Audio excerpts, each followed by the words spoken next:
The Supreme Court of Brazil just decided that they want to decriminalize possession of small amounts of marijuana, just for personal use.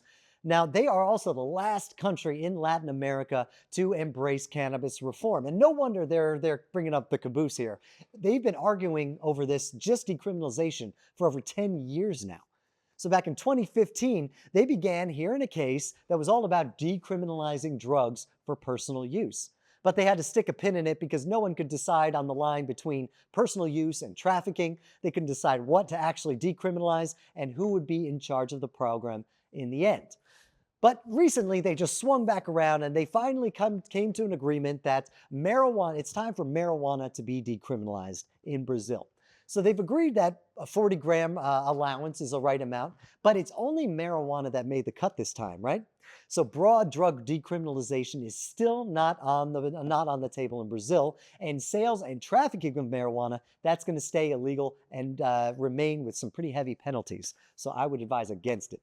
So back in 2006, Congress passed a law that the idea was to keep these people being busted with small amounts of illegal stuff out of prison, offering alternative penalties like community service. But they never actually set the threshold of what constitutes personal use, right? So the police just continue to arrest anybody for possessing any amount of an illegal substance and regularly charging them with trafficking, which comes with a penalty of up to 15 years.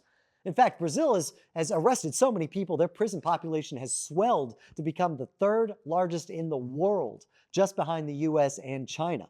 In fact, most of these people are in prison on these trumped up possession charges.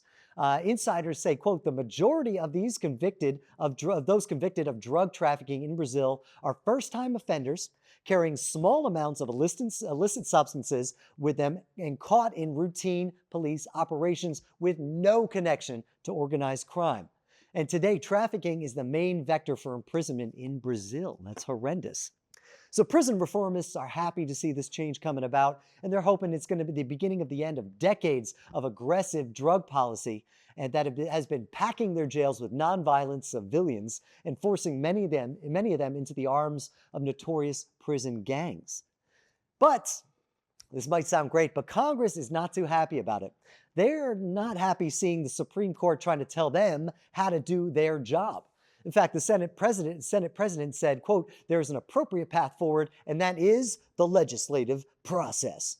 They're saying it's their job to decide what the laws are, and the Supreme Court doesn't get to decide what those laws get to be.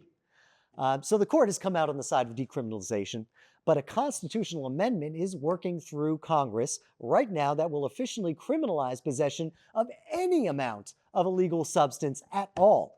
And they're pushing that through Congress. It looks like it's actually got some pretty hefty support, and they're going to be voting on that soon. And if it passes, that will invalidate the court's ruling, which is not really what anybody wants to see there.